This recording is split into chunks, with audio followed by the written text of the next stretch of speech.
আজকের এই ভিডিওতে দেখানোর চেষ্টা করব আপনারা কিভাবে আপনার পিসিতে পাইথন ইনস্টল করবেন এবং সেই সাথে জুপিটার ইনস্টল করবেন।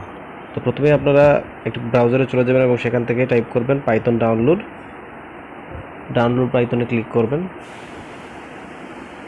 তারপরে এখানে দেখেন ডাউনলোডস অপশন আছে, এখান থেকে পাইথন আপনারা 3.10.3 ডাউনলোড করতে পারবেন।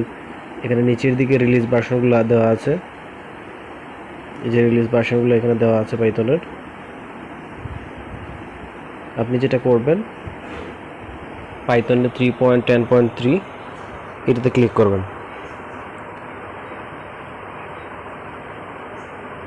এটা ডাউনলোড হতে একটু সময় নিতে পারে, অপেক্ষা করতে হবে।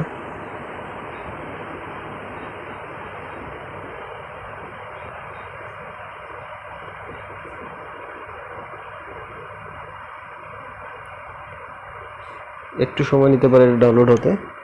আচ্ছা, ডাউনলোড হয়ে গেছে। এখন আপনারা যেটা করবেন ফোল্ডারে চলে যাবেন।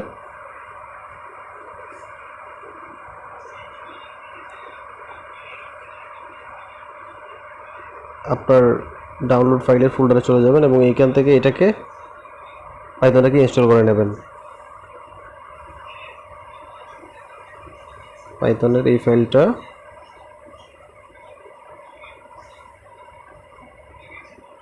এখান থেকে রান অ্যাজ অ্যাডমিনিস্ট্রেটর ক্লিক করলাম।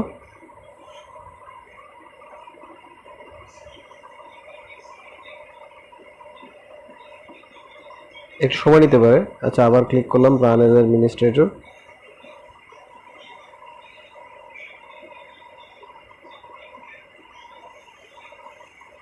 এই যে এখানে ইনস্টল পাইথন 3.10.0, এখানে আমি এটা টিক করে দেবো। এখানে দুইটি আমি যদি টিক না দেওয়া থাকে তাহলে আপনারা টিক করে দেবেন। তারপরে যেটা করবেন আপনারা এখান থেকে ইনস্টল নাও ক্লিক করবেন। সেটা প্রোগ্রেস, এটা ইনস্টল হতে একটু সময় নেবে, আপনাকে অপেক্ষা করতে হবে।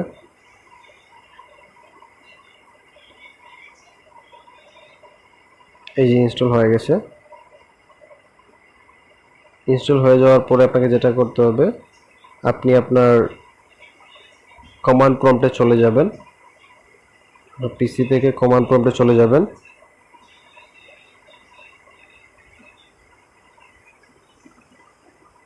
এখানে লিখবেন, আচ্ছা কমান্ড প্রম্পটে গেলাম।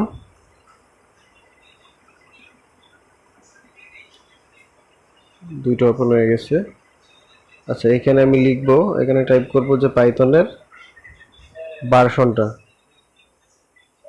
ভার্সনটা আমি এখানে টাইপ করব যে আমার আসলে পাইথন যেটা ইনস্টল দিয়েছি সেটা ভার্সনটা কত। এখানে দেখেন পাইথন আমি যেটা ইনস্টল দিয়েছি সেটা হচ্ছে 3.10.3। তারপর এখানে আমি ক্লিক করব পিপ, দুইটা ড্যাশ দিব, তারপরে আমি এখানে টাইপ করব ভার্সন।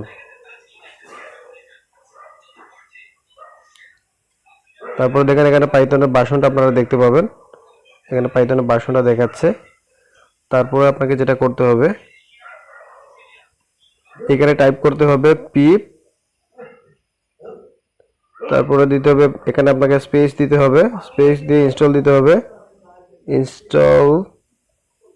ইনস্টল লিখবেন, তারপর এখানে লিখবেন জুপিটার জুপিটার ল্যাব, এটা লিখে আপনি এন্টার হিট করবেন। তারপর এখানে অনেকগুলো ফাইল ডাউনলোড হবে। পুরো ফাইলটি ডাউনলোড হওয়া পর্যন্ত আপনাকে সময় দিতে হবে, একটু অপেক্ষা করতে হবে। এখানে অনেকগুলো ফাইল ডাউনলোড হবে এবং ইনস্টল হবে, তার জন্য আপনাকে একটু অপেক্ষা করতে হবে।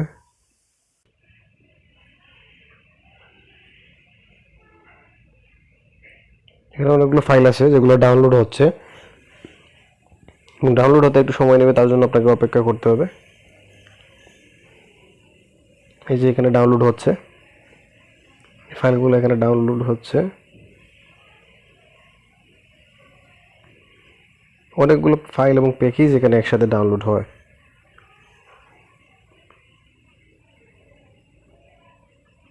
ডাউনলোড হচ্ছে ফাইলগুলো।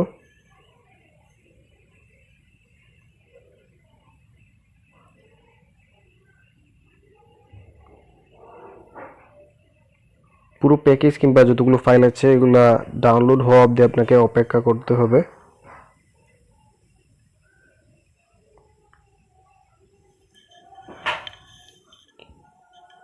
একটু সময় নেবে ডাউনলোড হতে।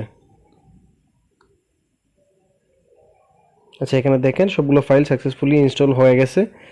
তারপর আপনি যেটা করবেন, আপনি আবার এখানে আরেকটি কমান্ড দিবেন। এখানে টাইপ করবেন পিপ স্পেস দিয়ে ইনস্টল, তারপর লিখবেন জুপিটার, স্পেস দিবেন, স্পেস দিয়ে লিখবেন নোটবুক, জুপিটার নোটবুক টাইপ করবেন, তারপরে এন্টার হিট করবেন। জুপিটার নোটবুকটা ইনস্টল দেওয়ার জন্য আপনাকে এই কমান্ডটা লিখতে হবে। এই কমান্ডটা আপনি যদি টাইপ নাও করতে পারেন তাহলে আপনি ইন্টারনেটে গুগলে যে সার্চ করলে এটা টেক্সটটা পেয়ে যাবেন, এবং ওইখান থেকে আপনি কপি করে কমান্ড প্রম্পটে এসে আপনি যদি পেস্ট করে এন্টার হিট করেন তাহলে অটোমেটিকই সেটা ইনস্টল করে নেবে। এখানে অনেকগুলো ফাইল এবং প্যাকেজ একসাথে ইনস্টল হবে, তার জন্য আপনাকে একটু সময় দিতে হবে, একটু সময় নেবে। আচ্ছা, এই যে সবগুলো এখানে ইনস্টল হয়ে গেছে। তারপরে আমি আমার ডেস্কটপ এখানে আমি একটা ফোল্ডার ক্রিয়েট করছি, কারণ আমি পাইথনে যতগুলো কাজ করবো এই ফোল্ডার যতগুলো ফাইল আমি করবো সেগুলো আমার ডেস্কটপে এই ফোল্ডারে সেভ হবে। আমি এখানে পাইথনে আমি একটি ফোল্ডার ক্রিয়েট করলাম এবং ফোল্ডারের ভিতরে যাব। এখানে যে উপরে যেটা রয়েছে পাথ অ্যাড্রেস, এখানে আমি ক্লিক করব এবং এখানে লিখবো সিএমডি। কমান্ড প্রম্পটে চলে যাবে অটোমেটিক এখান থেকে। এখন আমি এই জায়গাতে কি করব, জুপিটার নোটবুক সেটাকে আমি রান করব। জুপিটার নোটবুকটাকে আমি এই জায়গাতে রান করব, কারণ আমি হচ্ছে গিয়ে জুপিটার নোটবুকে যতগুলো ফাইল আছে কিংবা আমি যে কাজ করব এই ফোল্ডারে সেভ হবে। তো আমি এখানে লিখলাম যে জুপিটার নোটবুক, লিখে এন্টারে হিট করলাম।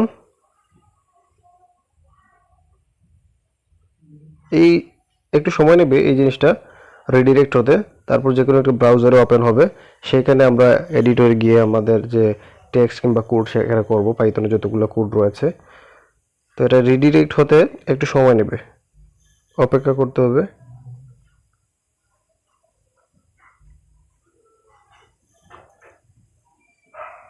এই যে এখানে দেখেন এটা রান হচ্ছে।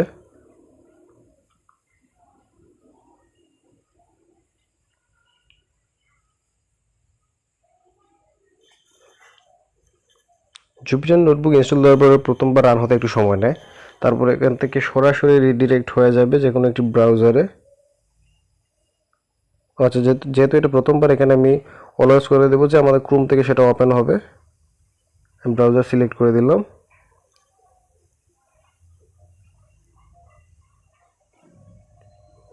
ব্রাউজার সিলেক্ট করে দেওয়ার পরে এখানে দেখেন অটোমেটিক্যালি কি করবে, ওই যে ফোল্ডারের এগেইনস্টে এখানে তার যে এডিটর রয়েছে সেটা ওপেন হয়ে যাবে।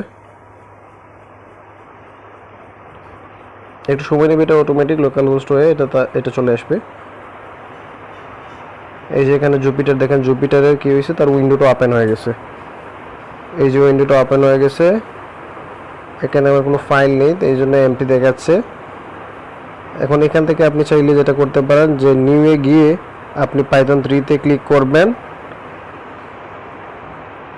নতুন একটি ট্যাব ওপেন হচ্ছে।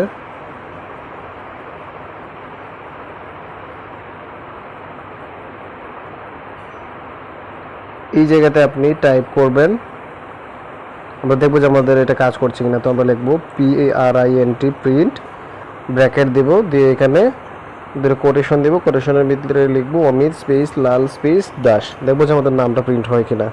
তারপরে রানে ক্লিক করব।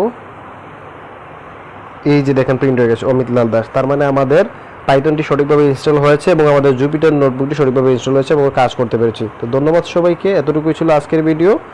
ধন্যবাদ সবাইকে সাথে থাকার জন্য।